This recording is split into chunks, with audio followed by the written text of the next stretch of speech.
Assalamu alaikum students. In this lecture, we start a very important chapter of Introduction to Topology. Its name is Separation Axioms. Separation axiom में हमने ये discuss करना है कि अगर हमारे पास एक टोपोलॉजी टा है तो अगर हम कोई से भी दो एलिमेंट्स लेते हैं तो उसके ओपन सेट्स को, वो जो एलिमेंट्स हैं और उनके जो ओपन सेट्स हैं उनको हम किस तरह से रिलेट कर सकते हैं या उनके दरमियान सेपरेशन को हम किस तरह से शो कर सकते हैं।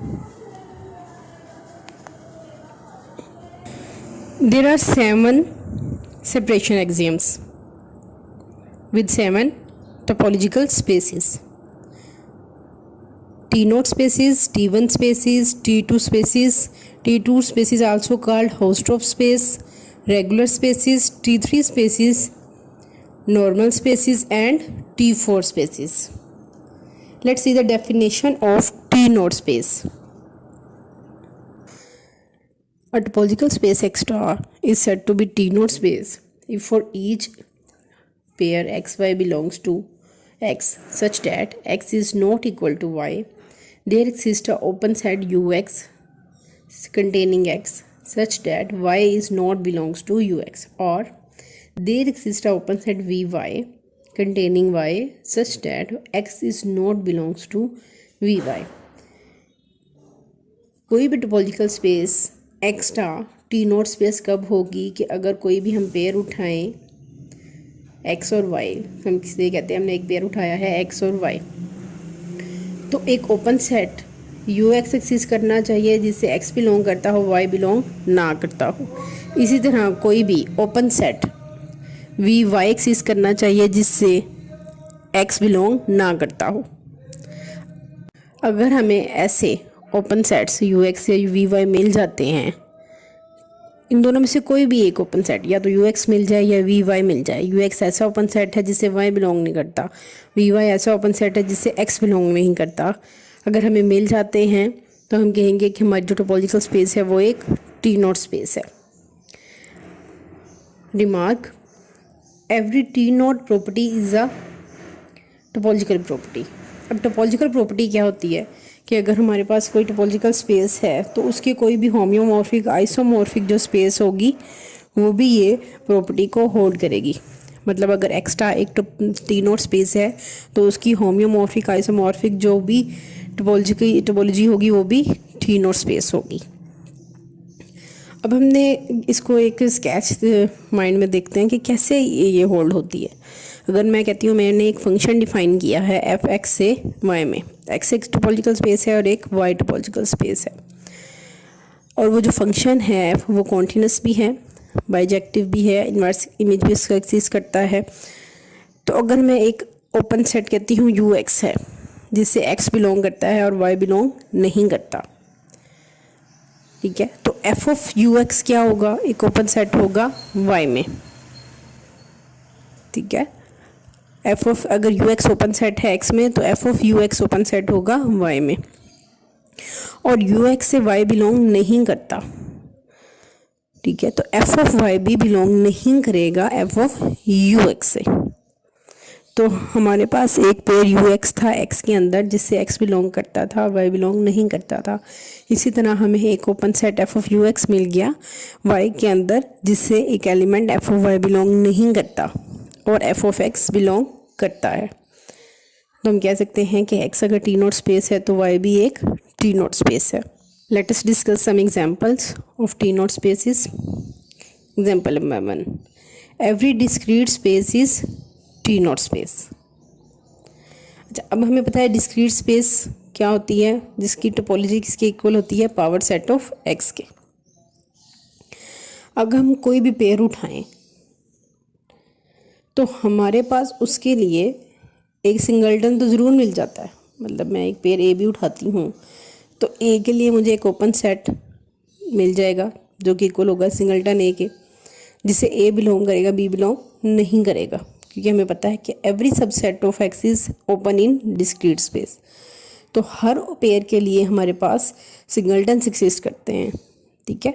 अगर मैं कहती हूँ मैंने कोई भी पेयर बी सी लिया है तो बी सी के लिए भी मुझे एक ओपन सेट मिल जाएगा कि मैं कहती हूँ से सिंगल्टन सी है वो, जिससे बी बिलोंग नहीं करेगा। तो हर पेयर के लिए हमारे पास जो टी नॉट स्पेस की कंडीशन है वो डिस्क्रीट स्पेस में सेटिस्फाई हो जाती है, इसलिए हम कहते हैं कि every discrete space is T not space. अच्छा, अब हमारी एग्जांपल नंबर 2 है, वो रिलेट करती है इनडिस्क्रीट स्पेस से। अगर हमारे पास इनडिस्क्रीट स्पेस में स्पेस एक्स जो है वो एक सिंगल्टन के इक्वल है, उसमें सिर्फ एक ही एलिमेंट है, तो हमारी जो इनडिस्क्रीट स्पेस होगी वो एक टी नॉट स्पेस होगी, क्योंकि हमारे पास कोई पेयर ही नहीं बनता, कोई पेयर ही नहीं है एलिमेंट्स का, एक ही एलिमेंट है एक्स के अंदर और उसके लिए एक ही ओपन सेट एक्स एक्सिस्ट करता है, जिससे कोई और एलिमेंट जो हमारा है वो है ही नहीं, बिलोंग नहीं करता। तो ट्रिवली जो है हमारी ये जो कंडीशन है टी नॉट स्पेस की वो होल्ड हो जाती है अगर एक्स किसके इक्वल है, एक सिंगल्टन सेट के। अब हम लेट कहते हैं कि X is not equal to singleton A, मतलब एक्स के अंदर एक से ज़्यादा एलिमेंट्स हैं। तो अगर एक्स के अंदर एक से ज़्यादा एलिमेंट्स हैं तो हम कोई भी पेयर उठाएं, मैं कहती हूँ एक मैं पेयर ए भी उठा लेती हूँ, तो कोई भी पेयर जो ए भी है उसके लिए हमारे पास ओपन सेट एक्सिस्ट ही नहीं करता ऐसा कि उससे ए बिलोंग करे और बी बिलोंग ना करे, या कोई ओपन सेट ऐसा एक्सिस्ट करता हो जिससे बी बिलोंग करे और ए बिलोंग ना करे। हमारे पास ऐसी अपॉर्चुनिटी है ही नहीं, इसलिए हम कहेंगे कि कोई भी डिस्क्रीट स्पेस जिसके अंदर मोर देन वन एलिमेंट हैं वो टी नॉट स्पेस नहीं होती। Example number 3, consider the set X have 4 points A, B, C and D with the topology have elements empty set singleton A, the set AB, the set AC, the set ABC and set X। अब हम ये claim करते हैं कि ये जो हमने topology define किया ये एक टी नॉट स्पेस है, क्योंकि हम कोई भी पेयर उठा लें उसके लिए हमें ओपन सेट ऐसा मिल जाता है जिससे एक एलिमेंट बिलोंग करता है दूसरा बिलोंग नहीं करता। से मैं कहती हूँ मैं एक पेयर ए बी उठाती हूँ, तो ए बी पेयर के लिए मुझे एक ओपन सेट मेरे पास सिंगल्टन ए है जिससे ए बिलोंग करता है बी बिलोंग नहीं करता। ठीक है, अगला मैं पेयर उठाती हूँ ए सी, ठीक है, उसके लिए भी अगेन मेरे पास एक सिंगल्टन सेट ए है जिससे ए बिलोंग करता है सी बिलोंग नहीं करता। और इस तरह ए डी बी पेयर के लिए भी हमारी कंडीशन सेटिस्फाई होती है। अब बी सी देखते हैं, अब बी सी के लिए भी हमारे पास एक ओपन सेट है सेट ए बी जिससे बी बिलोंग करता है सी बिलोंग नहीं करता। इसी तरह सी के लिए हमारे पास एक सेट बी सी ए सी है जिससे सी बिलोंग करता है लेकिन ए बिलोंग नहीं करता या बी बिलोंग नहीं करता। कोई भी आप पेयर उठा लें उसके लिए हमारे पास एक सेट एक्सिस्ट कर रहा है, जैसे मैं सी डी पेयर उठाती हूँ, सी डी पेयर के लिए मेरे पास ओपन सेट एक्सिस्ट कर रहा है ए बी सी जिससे सी बिलोंग करता है डी बिलोंग नहीं करता। तो हर पेयर के लिए हमारे पास टी नॉट स्पेस की कंडीशन जो है वो सेटिस्फाई हो रही है, तो हम कहेंगे ये जो हमने टोपोलॉजी डिफाइन की है ये एक टी नॉट स्पेस है। Example number 4, consider the set x have 4 points A, B, C and D with the topology have the elements empty set, the set AC, the set BD and set X। अब हम claim करते हैं कि ये जो हमारी topology है ये टी नॉट स्पेस नहीं है। देखते हैं कैसे, कि अगर हम एक पेयर लेते हैं ए बी तो उसके लिए हमारे पास एक ओपन सेट है ए सी जिससे ए बिलोंग करता है और बी बिलोंग नहीं करता। नेक्स्ट पेयर लेते हैं ए सी, तो ए सी के लिए हमारे पास कोई ऐसा ओपन सेट नहीं एक्सिस्ट कर रहा जिससे ए बिलोंग करे और सी बिलोंग ना करे, या सी बिलोंग करे और ए बिलोंग ना करे। डेट्स वाई हम ये कहेंगे कि एक्स जो है वो एक टी नॉट स्पेस नहीं है। T1 space, let's see the definition of T1 space। A topological space X star is said to be T1 space if for each pair xy belongs to topological space X such that X is not equal to Y, there exist open subsets Ux and Uy containing X and Y respectively, such that y is not belongs to ux and x is not belongs to uy. अब हमने जब तीनों space को देखा था उसमें ये था कि कोई भी जो पेयर है उसके लिए हमें कोई एक ओपन सेट चाहिए था, या तो ux चाहिए था या uy चाहिए था, जिसे x बिलोंग करे और y बिलोंग ना करे, या y बिलोंग करे और x बिलोंग ना करे। लेकिन T1 स्पेस में हमें दो ओपन सेट्स चाहिए, ux और uy। ux ऐसा ओपन सेट है जो x को कंटेन करता है लेकिन y को कंटेन नहीं करता, और uy ऐसा ओपन सेट है जो y को कंटेन करता है और x को कंटेन नहीं करता। अगर ये कंडीशन होल्ड हो जाए तो हम कहेंगे कि हमारी जो टोपोलॉजिकल स्पेस है वो एक T1 स्पेस है।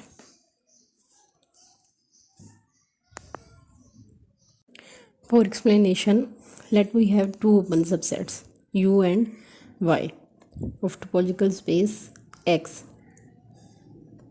If X is T1 space, then the open set U contain the element X and open set V contain the element Y, such that Y is not belongs to U and X is not belongs to V.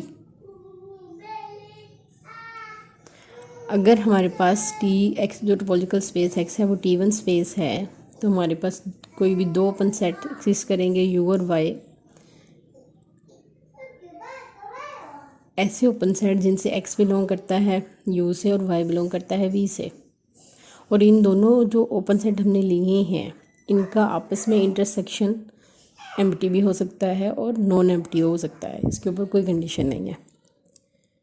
हमने बस ऐसे दो open set लेने हैं जिनसे एक element belong करे दूसरा बिलोंग ना करे, ठीक है। अगर X बिलोंग करता है U से तो Y ना बिलोंग करे U से, और अगर Y बिलोंग करता है V से तो X बिलोंग ना करे V से। बस हमने ये कंडीशन जो है हमने होल्ड करवानी है। इसके लिए हमारे पास ये ज़रूरी नहीं है कि ये जो U और V हैं ओपन सेट हैं इनका आपस में इंटरसेक्शन एम्प्टी है या नहीं।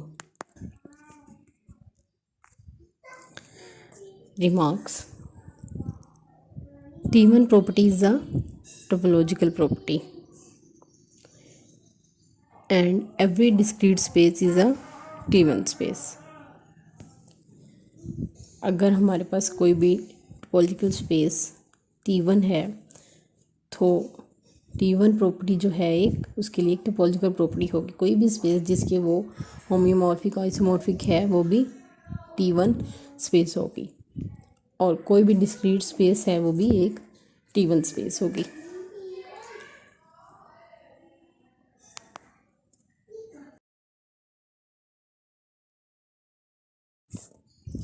Let's see the examples of T1 spaces. Example number 1. Every discrete space is T1.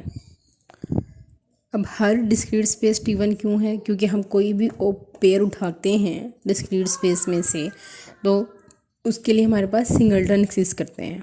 मैं कहती हूँ मैंने एक पेयर A भी उठाया है तो जो सिंगलटन A है वो B को कंटेन नहीं करता, B उससे बिलोंग नहीं करता, और जो सिंगलटन B होगा उससे A बिलोंग नहीं करता। तो हमारे पास दो ऐसे ओपन सेट मिल गए जिनसे एलिमेंट A बिलोंग करता है और B बिलोंग नहीं करता, और जिससे B बिलोंग करता है उससे A बिलोंग नहीं करता।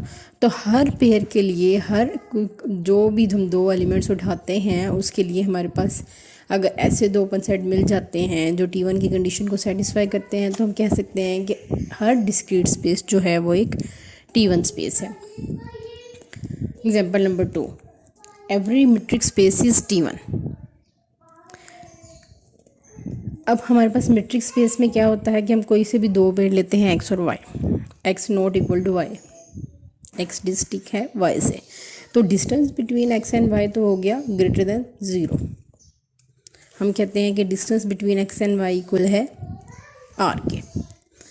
तो हमारे पास ऐसी दो ओपन बॉल एक्सिस्ट कर सकती हैं with centre X and Y and radius R/2, ठीक है। Open ball with center X and radius R/2 and the open ball with center Y and radius R/2 हमारे पास दो ऐसी ओपन बॉल्स आए हैं जिनसे x बिलोंग करता है लेकिन y बिलोंग नहीं करता। तो open ball with centre y जो है उससे y बिलोंग करता है, x बिलोंग नहीं करता। तो कोई से भी दो पेयर्स हम डिमेट्रिक स्पेस में ले लें तो हमारे पास जो T1 स्पेस की कंडीशन है वो सेटिस्फाई हो जाती है। तो हम कह सकते हैं हर मेट्रिक स्पेस जो है वो एक T1 स्पेस है। Example number 3, every cofinite space is T1 space. Let x is a cofinite space. तो x के ऊपर दो कंडीशंस है, या तो x फाइनाइट होगा या x इन्फिनिट सेट होगा। अगर x हमारे पास फाइनाइट सेट होता है तो कोफाइनाइट टोपोलॉजी जो है वो पावर सेट ऑफ x के इक्वल होती है, विच इज़ डिस्क्रीट टोपोलॉजी। और हम प्रीवियस एग्जांपल में ये देख चुके हैं कि every discrete space is T1 space. तो कोई भी cofinite topology with x is finite set is discrete space. तो हम कह सकते हैं कि x is cofinite space is T1। अब नेक्स्ट हम ये कंसीडर करते हैं कि x एक इन्फिनिट सेट है। तो कोई भी ओपन सेट U जो है वो कोफाइनाइट टोपोलॉजी से बिलोंग करेगा। तो या तो वो एम्प्टी सेट होगा या उसका कंप्लीमेंट जो होगा वो फाइनाइट होगा। यही डेफिनेशन है हमारी कोफाइनाइट टोपोलॉजी की, कि उसका कोई भी ओपन सेट जो है या तो वो एम्प्टी सेट होता है या उसका कंप्लीमेंट जो होता है वो फाइनाइट होता है। अगर हम कोई भी दो एलिमेंट्स ले लेते हैं x और y टोपोलॉजिकल स्पेस x में से, तो हम उनके लिए हमारे पास दो ओपन सेट फिक्स करेंगे ux और uy। ux इक्वल है x माइनस सिंगल्टन y और uy इक्वल है x माइनस सिंगल्टन x। तो ux से x बिलोंग करता है, ux से y बिलोंग नहीं करता, और uy से y बिलोंग करता है लेकिन x बिलोंग नहीं करता, और ux और uy का कंप्लीमेंट भी फाइनाइट है। तो हमारे पास इस तरह कोफाइनाइट टोपोलॉजी में दो ओपन सेट्स मिल गए जिनसे एक अगर x बिलोंग करता है तो y बिलोंग नहीं करता, और दूसरे ओपन सेट्स जिससे y बिलोंग करता है उससे x बिलोंग नहीं करता। तो हम कह सकते हैं कि हर जो कोफाइनाइट स्पेस होती है वो T1 स्पेस होती है। Counter example of T1 space. Let x be a set with 4 points a, b, c and d, and tar contains the elements empty set singleton a, singleton b, the element ab, and the set x. Let's consider the pair ab. For ab there exists the open sets singleton a and singleton b such that b is not belongs to singleton a and a is not belongs to singleton b. Let's take another pair CD. For CD there does not exist any open set such that C is belongs to open set such that D is not belongs to this open set, and similarly for D there does not exist an open set which D belongs to and C does not belongs to this open set. अगर C और D के लिए हमारे पास ऐसे open set exist ही नहीं करते जिससे C belong करे और D ना बिलोंग करे, या D बिलोंग करे और C ना बिलोंग करे, तो हम कह सकते हैं कि ऐसी ये जो टोपोलॉजी हमने डिफ़ाइन की है ये एक T1 स्पेस नहीं है।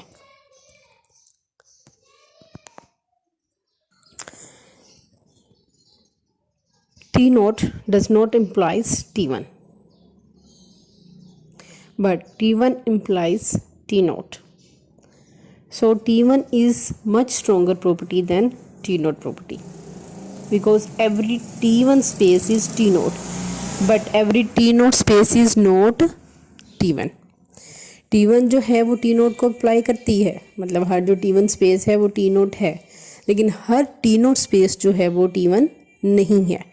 तो हम कह सकते हैं कि T1 प्रॉपर्टी स्ट्रोंगर है T naught प्रॉपर्टी से या T0 प्रॉपर्टी से। Let's see its proof. Let's prove first part of the claim and give an example for the second part. For T naught space, हम कहते हैं कि हमारे पास दो एलिमेंट्स है x एंड y। उनके लिए हमारे पास अगर ओपन सेट ux बिलोंग करता है, एग्जिस्ट करता है जिससे x बिलोंग करता है y बिलोंग नहीं करता, या ओपन सेट uy एक्सिस्ट करता है जिससे x बिलोंग नहीं करता। यहाँ हमारे पास और की कंडीशन है, या तो ux एक्सिस्ट करता हो या uy एक्सिस्ट करता हो। ऐसा यू एक्स जिससे एक्स बिलोंग करता है वाई बिलोंग नहीं करता, और ऐसा यू वाई जिससे वाई बिलोंग करता है और एक्स बिलोंग नहीं करता। अगर इन दोनों में से कोई भी ओपन सेट एक्सिस्ट कर सकता है तो हम कहेंगे ये क्या है, एक टी नोट स्पेस है। अगर हम यहाँ और की जगह एंड लगा देते हैं तो ये हमारे पास T1 स्पेस की कंडीशन बन जाती है। तो इस पिक्चर से ही हमें क्लियर है कि जो T1 स्पेस है वो टी नोट की प्रॉपर्टी को तो होल्ड करती है।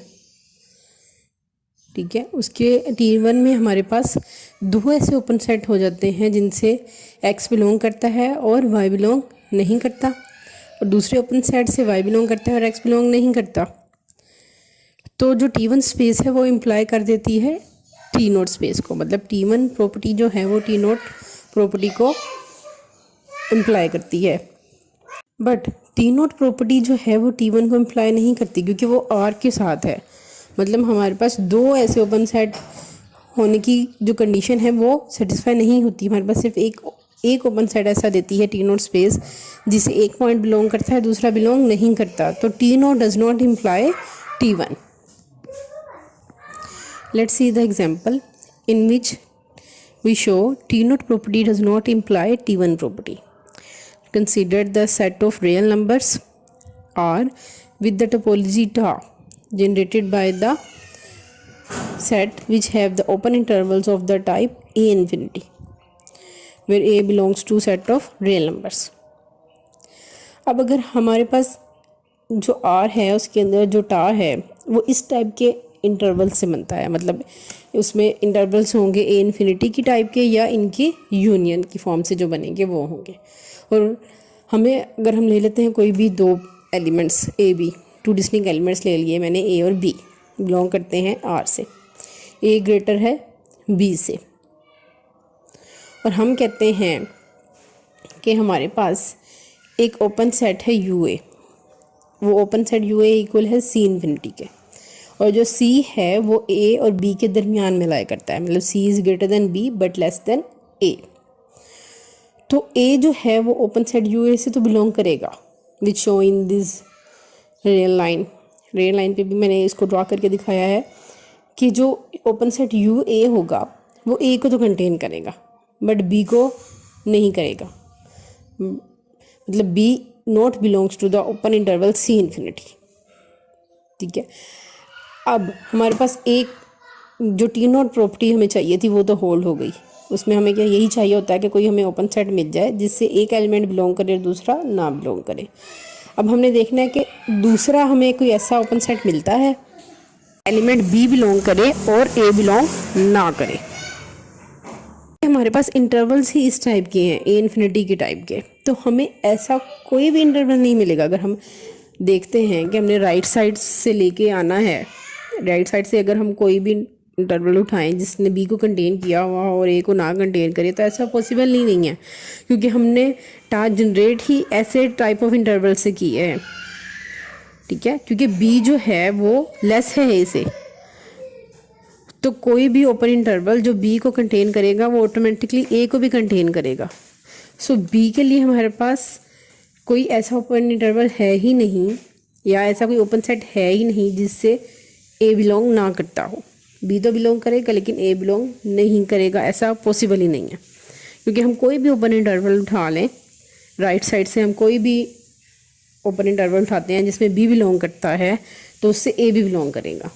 तो हमारी जो कंडीशन है T1 स्पेस की वो होल्ड नहीं होती। That's why T not property does not imply T1 property. Criteria for T1 space. A topological space X star is T1 space if and only if every singleton subset of X is closed। अगर X star हमारे पास कोई topological space है तो उसका